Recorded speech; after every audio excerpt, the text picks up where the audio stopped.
And welcome back, everybody. Thanks for sticking with us. Frank Tomaino is our guest. Whenever Frank's in, we talk local history. We've been talking about theaters. We've been talking about local baseball. Back to theaters for a second. I know you remember the first movie that played at the Stanley Theater. Yeah, Ramona. Ramona. Yeah. Do you remember the first movie that you ever saw? Boy, that's a good question. No, I don't. Yeah. It had to be at the Rialto, Yeah. and it had to be in the late 30s. No, I don't remember. Yeah. I could lie about it and say The Adventures of Robin Hood or something. Which is my favorite movie, by the way. Yeah. Of all time? Yeah. Oh. Yeah. 1938, Errol Flynn, Yeah. Olivia de Havilland, who was 103, I believe, still alive, living in Paris. Great movie in Technicolor. Today, it's just a great movie. But Yeah. anyway, Yeah. the first one, it was probably Mr. Moto or Sherlock Holmes or Charlie Chan at the Rialto. Yeah. The other movies, houses, and I'm trying to think if we've not mentioned any. I think we got them. Did we There get was 'em? one on Varick Street, Varick and Sunset, that at one time it was called the Lyric Theater, and then the Varick, and then the Sunset Theater. It was right where Sunset meets Varick on Okay. that V there. I was never there, but in fact, I think I used a photo one time in my column.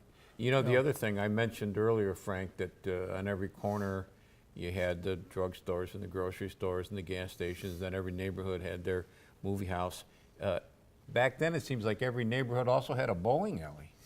Oh my God, bowling was, well, downtown Utica at that time had the Palace, very popular, and the Empire, which was right almost next door to the Olympic Theater. Was that the one that was on the second floor? Second floor, yeah.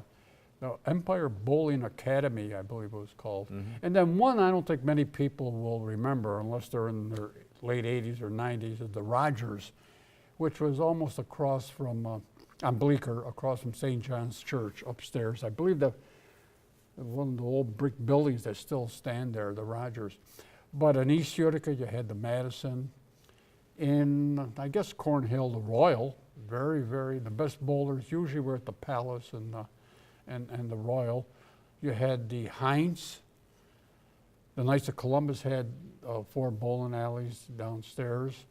And I know I'm missing something. Let's see.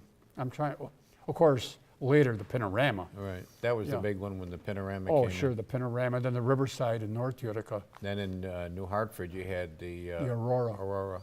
The I Aurora. I remember the Royal because we lived right around the corner, Yeah. and I tried to get a job there Oh, setting pins, Yeah. and the guy told me, "No, you get killed with it." Well, That was a dangerous little Yeah, job. believe it or not, the Tex, the Tex was on Bleecker Street, almost, on Bleecker.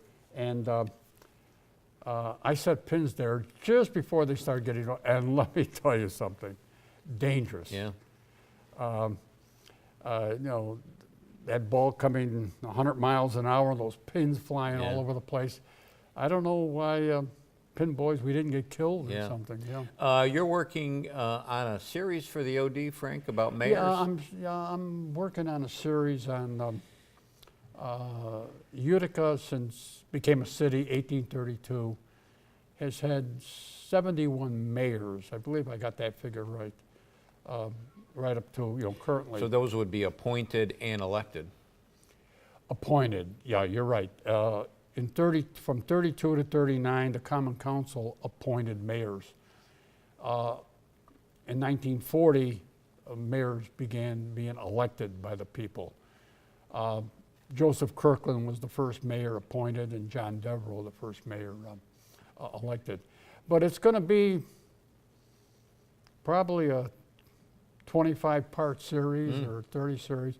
It's very interesting doing research, how many of those early mayors went to Yale University and Yale Hamilton College, and just great stories attached to everyone. And how are they playing this in the OD? Well, I don't know. I don't know yet. I'm just starting to write it. So Okay. I mean, do you think it'll be a weekly thing or? probably 2-3 a week, because a weekly thing, Yeah. it'll take 5 years to Yeah. complete. Yeah, I probably like, last year or the year before I did the Milestone series, and there were about 30, 35 Very of those. well received, by the way. Well, thank you. Yeah. And they ran three a week. Mhm. But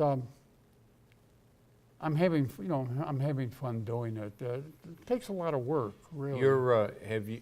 If you had to name one of your best mayors in history, who would you go to? Boyd Goler, mayor from 1945 to 55, mayor during the loom to boom era. One of the instrumental in getting Utica College here. He was not alone, but getting convincing Syracuse University in 1946 to establish Utica College here. Great guy. You interviewed him, did you not, Frank? When he was in his 80s, I interviewed him. I wrote a 3-part series, and we met in the conference room at the OD. I took no notes. We just talked we had 3 meetings, about 2-hour meetings, just talked, and I wrote a 3-part series. Yeah. Always good to see you. Thanks for Great coming to be in. here, Joe. Yep. That's going to do it for us this week. We'll be back next week. Don't forget cnyhomepage.com. Lots of good stuff. Until next time, take care of yourself, everybody.